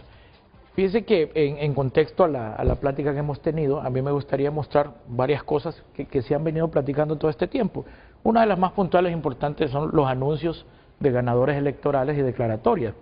Otra es lo que hemos venido discutiendo de anular una elección o una elección legítima o ilegítima. Es un punto que hay que tocar.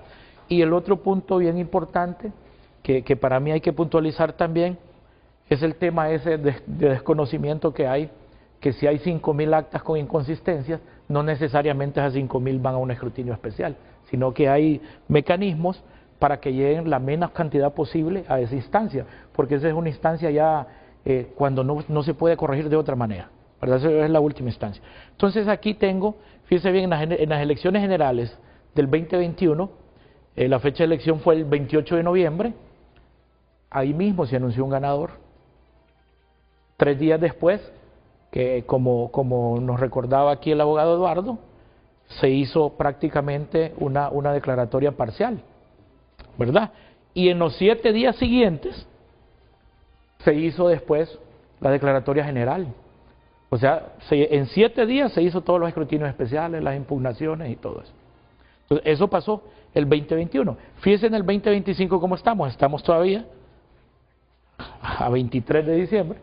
22 días han transcurrido y todavía no tenemos ni un anuncio del ente oficial ni la declaratoria. Me gustaría que pasáramos a la siguiente lámina para ver los ejemplos anteriores, pero le digo, o sea, en contexto sí se puede hacer. Mira el 2009, en una situación complicadísima para el país también.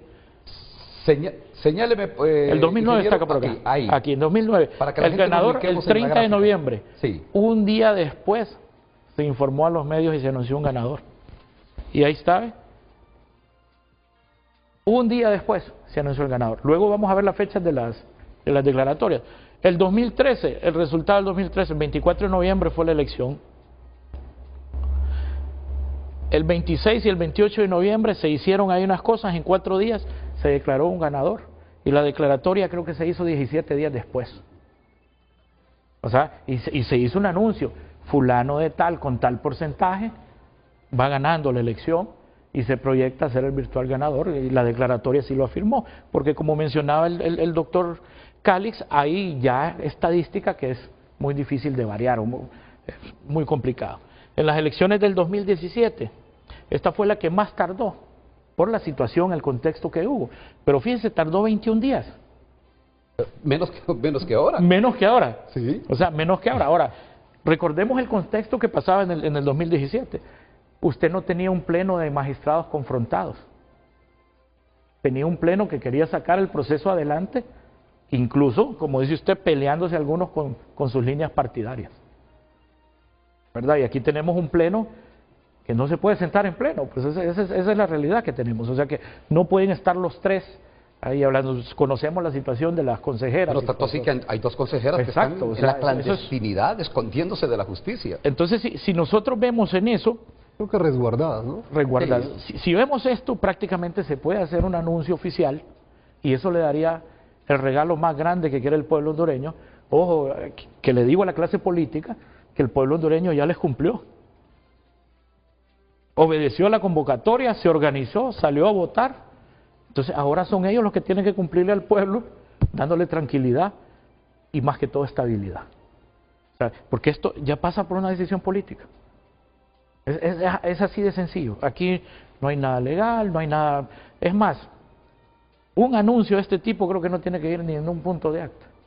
O sea, sentarse, ponerse de acuerdo y hablarlo y decirlo. Y aquí está, esto es, con el 99.92%.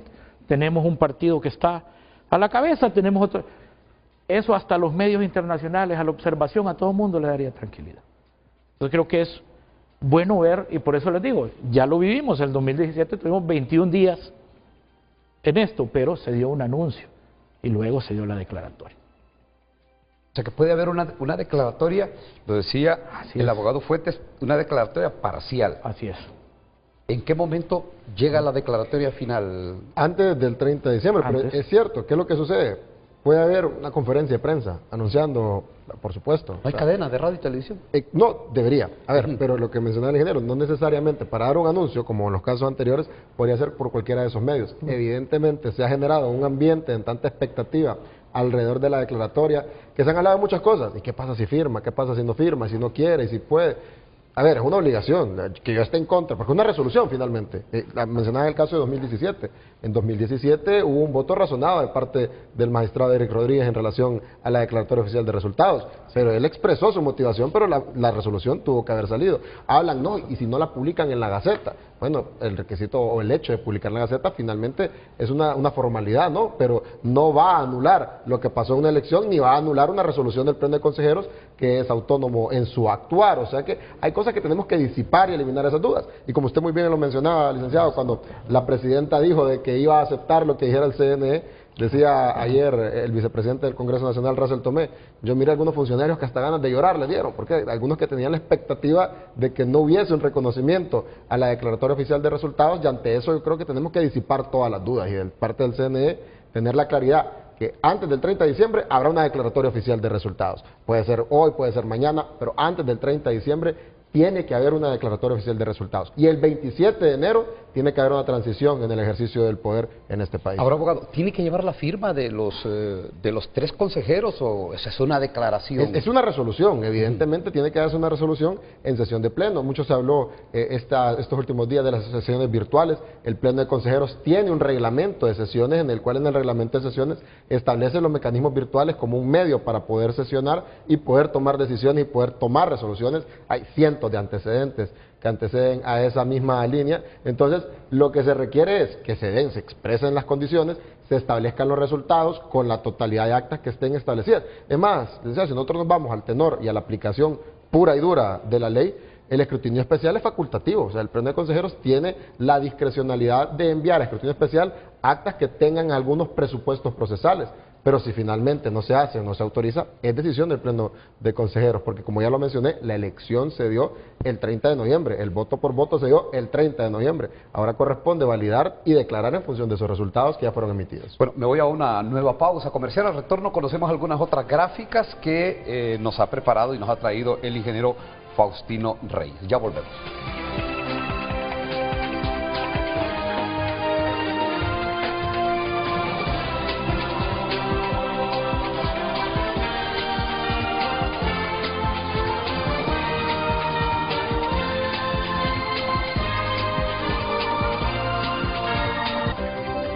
Bueno, pasamos a conocer otras gráficas que nos arrojan mayor información acerca de esto que está pasando con este conteo cerrado en la recta final de este proceso electoral. Claro, gracias, Ulises. Bien, primero tenemos esa gran confusión de qué es el escrutinio especial, cómo está compuesto, qué pasa.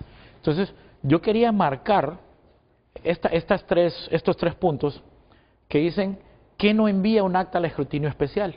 Diferencias mínimas sin impacto aritmético. Eso quiere decir que alguien pudo haber equivocado un dígito y eso se puede corregir en el acta.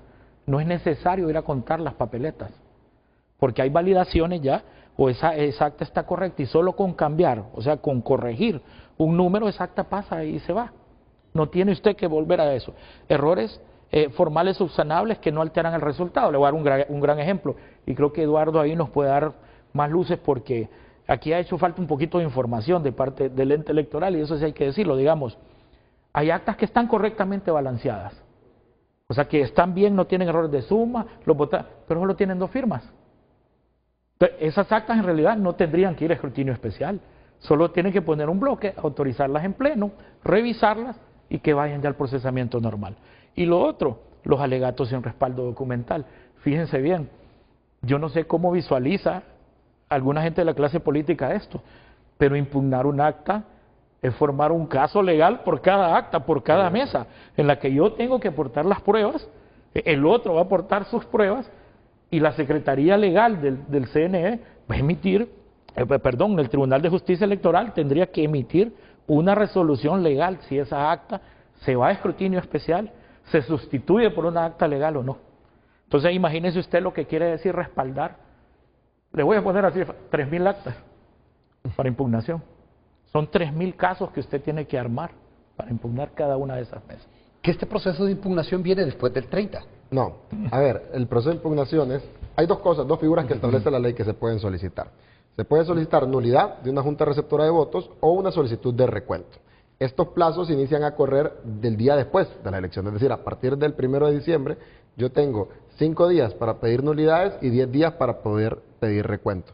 Estos plazos fueron ampliados por el Pleno de Consejeros, superándose a 10 y a 15 días. Es decir, el 15 de diciembre fue el último día para poder solicitar recuento, que es lo que hablan muchos candidatos, de que solicité que se abran tantas actas, que se abran y que se vayan a recuento. Ahí, pues, es lo que menciona el ingeniero, por cada caso es un expediente. O sea, por cada junta receptora de votos que yo pida, es un expediente. Evidentemente esto tiene que ir respaldado, tiene que tener un respaldo, porque hay reclamos que son improcedentes realmente de entrada, porque yo digo, bueno, yo soy candidato a diputado, tengo este resultado de una junta receptora de votos, pero en la junta receptora de votos de la misma escuela saqué la mitad de los votos, es totalmente natural. Entonces, esos van sin valor y efecto. Entonces, hay un proyecto de impugnaciones en relación a eso, que son, reitero, antes de la declaratoria, que se tienen que resolver. Por eso cuando hablamos de escrutinios especiales, están los escrutinios especiales de oficio, que son los que se están realizando en este momento, que se realizan por autorización del Pleno, por haber identificado una inconsistencia, pero son aquellos también a petición de parte, que es la segunda etapa, que son los productos de las resoluciones. Una vez emitida la declaratoria oficial de resultados, inicia el plazo para que cualquier ciudadano, cualquier candidato que se sienta agraviado, acuda como órgano de instancia al Tribunal de Justicia Electoral. Es decir, que hasta antes del 30 de diciembre no interviene el TJE. Ya viene el proceso de las impugnaciones, y creo que en el último renglón decía que tiene que venir documentado, y también se hace con un apoderado legal, o sea, no es personalmente que llega que corre por un cargo de elección popular. Sí, tiene que ser a través de una representación procesal, pero también tengo que traer una relación de hechos. ¿Cuál es la relación de hechos?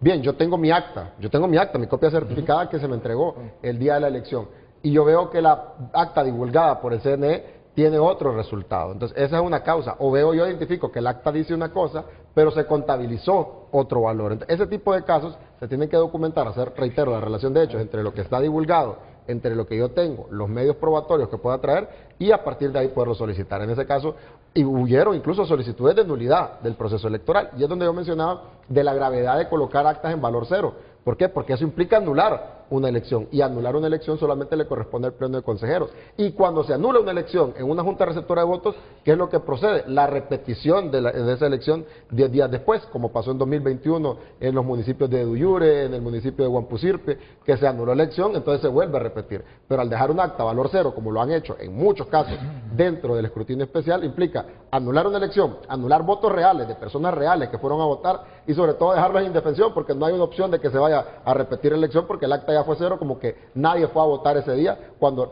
definitivamente no fue así. Bueno, y también el mensaje que le están trasladando a las personas que fueron a votar, doctor, o sea, como la gente que disfrute todavía el hecho de ir a ejercer el sufragio, que se levantaron temprano, que cancelaron otros compromisos y fueron a votar, y les dicen en una junta, en un escrutinio especial, no, todos los votos de esta urna, de esta junta receptora de votos, no tiene validez. Y ese es un punto muy importante, porque estamos hablando de votos. Pero detrás de voto hay un ciudadano. Claro. Hay una persona que está preocupada por la situación del empleo en el país, por la situación de inseguridad. Esas son las razones justificables por las cuales todavía un porcentaje, aunque sea un 33% de la población, cree todavía en la democracia, pese a los golpes constantes que le dan la mayoría de los políticos. Pero también hay que recordar algo, ¿no? En 2021, como bien lo estaba mencionando usted, la participación electoral fue de 68,5%. En este 2025 posiblemente tenga una disminución de más o menos quizás unos 15 puntos porcentuales, es decir, vamos a rondar seguramente por ahí un 53, un 55% de participación electoral. Eso significa mucho en una democracia golpeada que requiere precisamente que quienes lleguen al poder empiecen a generar esa confianza para que esa participación electoral en 2029 incremente nuevamente, ¿no? Y no tengamos obviamente una elección nada más con alrededor de un 53-55% de participación electoral. Recuerden, al final estamos hablando de votos, pero son ciudadanos, reitero, y esos ciudadanos quieren que se les resuelva la situación de empleo. Para eso es necesario el tema de inversiones. Mire, solo quiero mencionar algo muy sencillo, para que le pongamos nombre y apellido a un voto. Ayer en un centro comercial cualquiera, aquí en Tegucigalpa, me encontré un ciudadano, señor apellido Vanegas. Me dijo, mire, yo estoy ya harto de todo esto que está pasando en el país.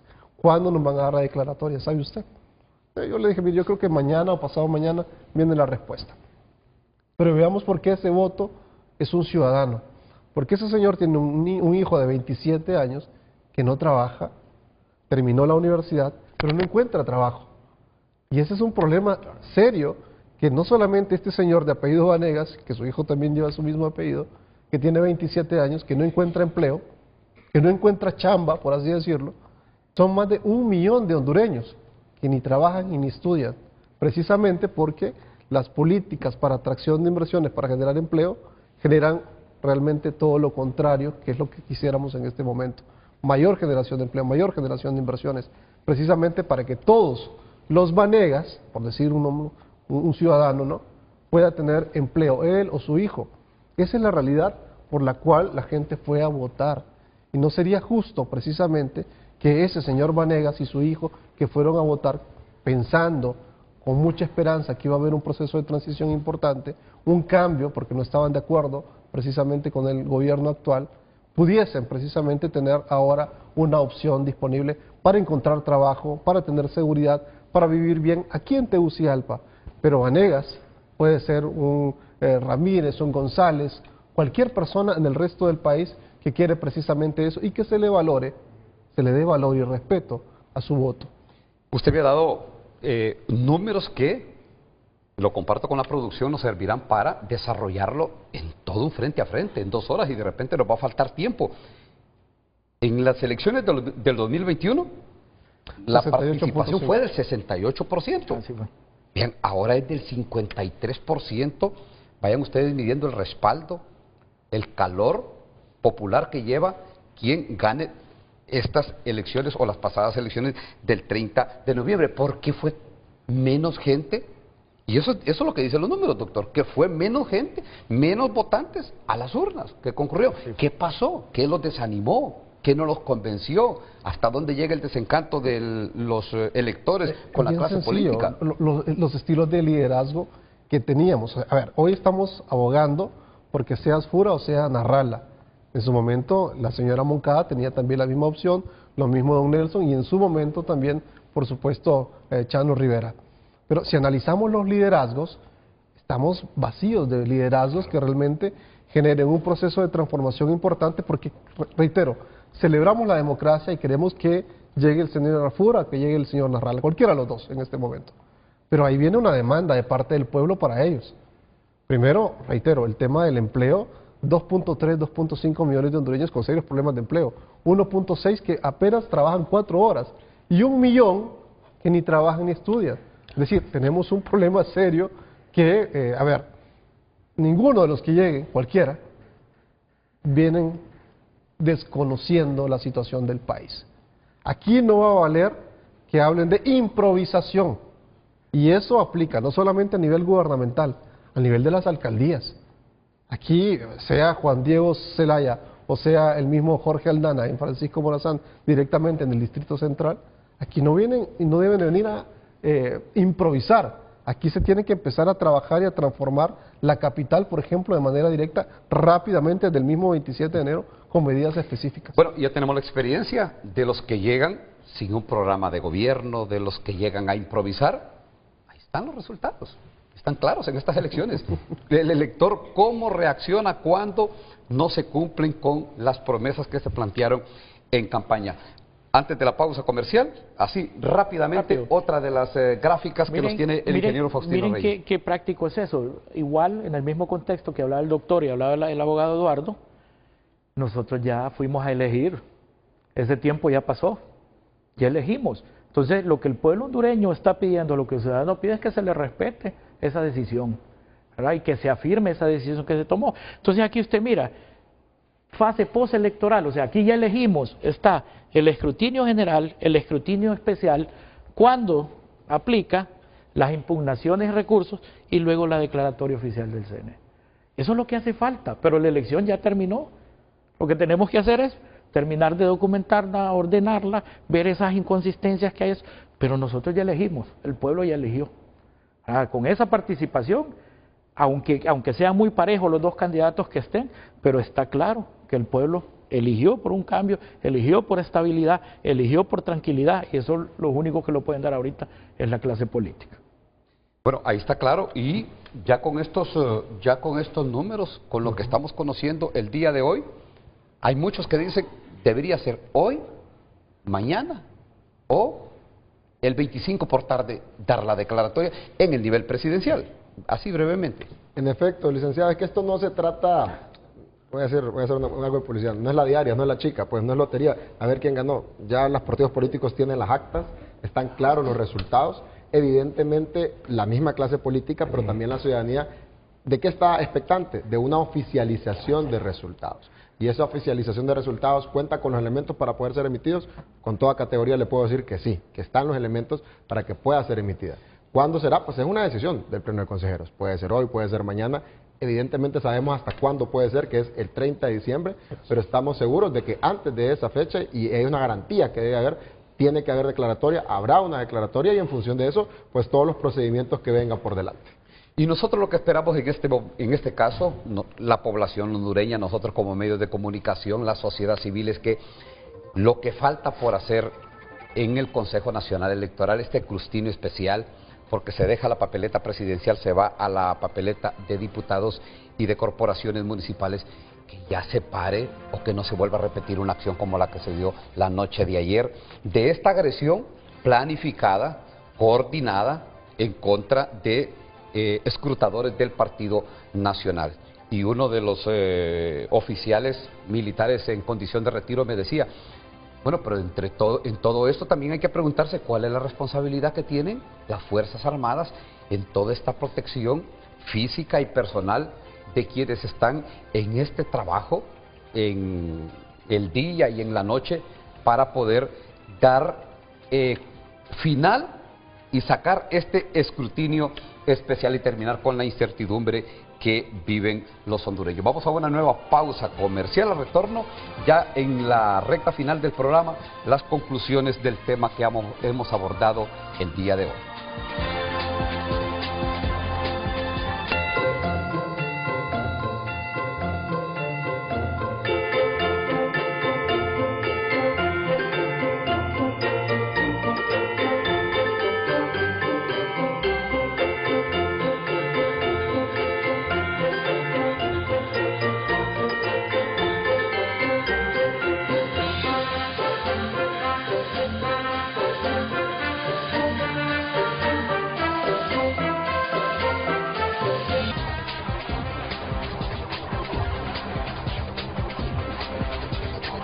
Gracias por sus mensajes. A través de X, Marco Matamoros escribe: Feliz Navidad.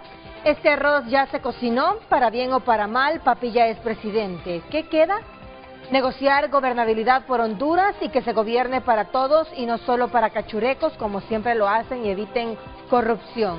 Ismael Ochoa opina de una vez por todas que se dé la declaración final y que los partidos políticos perdedores tomen escuela y pasen a una oposición inteligente. Honduras tiene que continuar en su proyecto de país. Los identificados de acciones ilícitas, ahí están los tribunales de justicia.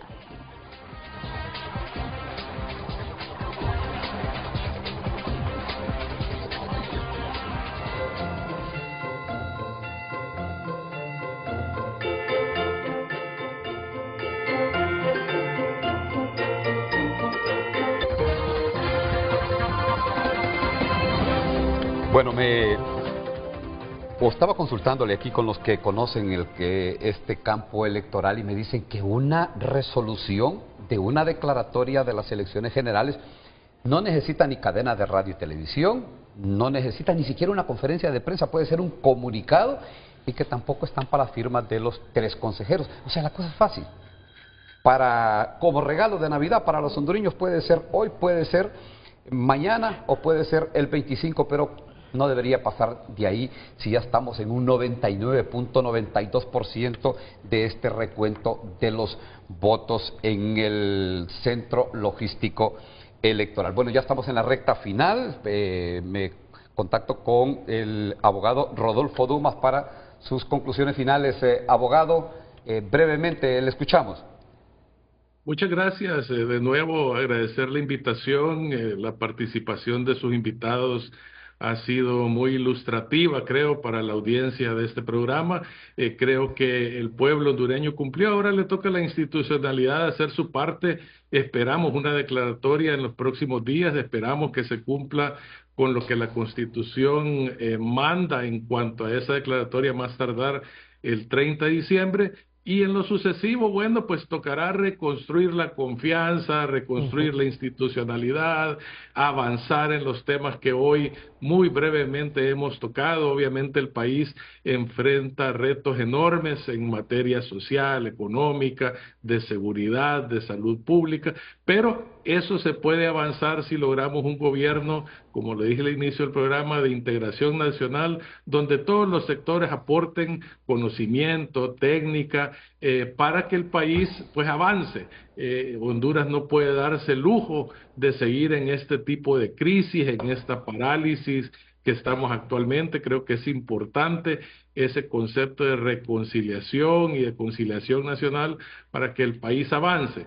Obviamente, lo más importante ahorita es la declaratoria de elecciones, el anuncio de quién va a encabezar el Poder Ejecutivo y posteriormente el Congreso Nacional y las diferentes alcaldías. Para todos ustedes, mis mejores deseos en esta Navidad, que Dios los bendiga y que Dios bendiga al pueblo hondureño. Bueno, igualmente, abogado Rodolfo Dumas, feliz Navidad para todos los sanpedranos, para todo Honduras. Abogado Eduardo Fuentes, especialista en gestión electoral, conclusiones finales. Estamos en vísperas de la Nochebuena, en vísperas de Navidad, en vísperas de celebrar el nacimiento del Niño Jesús. Y como toda fecha importante, pues el pueblo hondureño lo que quiere es paz, es tranquilidad y certeza. De parte del organismo electoral, si bien es cierto, hay muchas cosas que reflexionar, muchas cosas que plantear, muchas cosas que pusimos hoy sobre la mesa, también de parte de la clase política la madurez para poder asumir la responsabilidad de los resultados electorales. Hasta ahora siguen siendo tareas pendientes, pero en vísperas también a un año nuevo, a un cambio de poder, de ejercicio en el poder, pues evidentemente se requiere de esa madurez. Seguiremos transitando en esa vía. Creo que la democracia tiene que construirse con demócratas y no solamente basta autoproclamarse demócrata para hacerlo, también los hechos son los que lo reflejan en las victorias y en las derrotas. Y este proceso electoral también deja esas reflexiones sobre la mesa. Evidentemente estos espacios son necesarios, tener esa reflexión y esa inflexión de los procesos electorales. No discutir resultados, no discutir candidatos, sino discutir el proceso en sí, perfeccionar procesos, formar institucionalidad y como se mencionó en este programa, no solamente las elecciones son un fin en sí mismo. Hubieron elecciones, sí, pero las elecciones son un medio para mejorar la gestión pública, para mejorar la calidad de vida de las personas y eso solamente se va a lograr con gobiernos legítimos, a través de procesos electorales legítimos que sean reflejados y ratificados por la voz mayoritaria del pueblo hondureño manifestada en las urnas. Pasó el 30 de diciembre y esa voz manifestada en las urnas tiene que plasmarse en una declaratoria oficial de resultados que habrá antes del 30 de diciembre y como lo mencionamos, a través del 27 de enero, un nuevo ejercicio en el poder en este país. Bueno, gracias al abogado Eduardo Fuentes. No hay duda de que es un cierre de un proceso electoral, por lo menos en esto del escrutinio atípico. Un televidente le escribe a Carlos Andino, el productor, que haga la corrección, algo así lo entendí, de que las consejeras pues no están en resguardo, como decía el doctor Carlos Cales, sino que andan huyendo de la justicia. Bueno, andan buscando protegerse y terminar con el proceso que se han propuesto, con este proceso electoral, porque de otra forma, lo decíamos el día de ayer, lo que en su momento anunció el coordinador el encargado de este espacio Frente a Frente, pero lo hizo en Telenoticias Estelar en su momento, es que tenían lista la orden de captura contra las 2 consejeras. Y es por eso que, como dice el doctor Carlos Calix, están en resguardo y han seguido trabajando. Doctor, conclusiones finales. En un momento de polarización tóxica, se debe de resguardar la vida de los 3 consejeros, por igual. No solamente de Cosette López, de Ana Paola Hall, sino también del mismo Marlon Ochoa. La polarización es tan fuerte que puede pasar cualquier cosa y debemos de evitar cualquier tema que pueda llevar a un magnicidio, incluyendo de cualquiera de los candidatos a ese nivel. ¿Y estuvo, doctor, dentro de las posibilidades, así como estaba de crispado y polarizada la cosa? Y continúa. Por eso es que están, reitero, resguardando su vida, y es lógico en medio de todo esto, ¿no? Por una vía. Por la otra, solamente para ir cerrando, mire, ha estado pasando el Santa Claus rojo y blanco por aquí, ¿no? Y aunque viene con un saco cargado, ya no trae más votos. Eso ya está. Entonces pueden haber 3 escenarios. El primero es que se haga la declaratoria con Aspura ganador. Inmediatamente Trump emite un mensaje hablando de estabilidad, felicitando al candidato electo. Se suma Milei, se suma José Antonio Katz, posiblemente un mensaje de Salinas Pliego desde México, que abre la ruta para traer inversiones al país. Escenario número 1. Escenario número 2, gana Nasrallah. Bajo ese escenario, va a ser recibido en su momento en Washington, eso va a ser normal. Y el escenario 3 es que no quieran entregar el poder. Usted no puede quitar dentro de las posibilidades ninguno de estos 3 escenarios. ¿Cuál es el que más conviene para Honduras? La estabilidad, que es lo que estamos hablando. Gracias, doctor. Me gusta esa metáfora. Santa Claus no trae votos en el costal. No trae. Puede traer cualquier otra cosa menos votos. 15 segundos, ingeniero. Rapidito, mi mensaje va esta vez solo para 4 personas. Los candidatos del Partido Nacional, el Partido Liberal y las 2 consejeras. ¿Verdad? El pueblo hondureño va a agradecer que en este tiempo de crisis salgan los verdaderos liderazgos que le den estabilidad al país. Por favor, pónganse de acuerdo. Bueno, llegamos al final del programa de hoy de Frente a Frente. A todos gracias, anunciándoles que para mañana nos vamos a desconectar de todo este ambiente electoral y tendremos, ahí lo ven ustedes, vamos a hablar de la Navidad y vamos a recoger experiencias de los hondureños que están, la diáspora hondureña que están en Estados Unidos, en España. Los invitamos a que se conecten vía Zoom, a que manden su mensaje, que la gente nos escriba, que por ahí comparta sus tradiciones, sus encuentros familiares y que todos juntos nos desconectemos de esto que pues nos ha traído sobresaltos, incertidumbre, pero mañana pase lo que pase, hoy nosotros estaremos hablando estrictamente de la Navidad. A todos gracias, nos encontramos.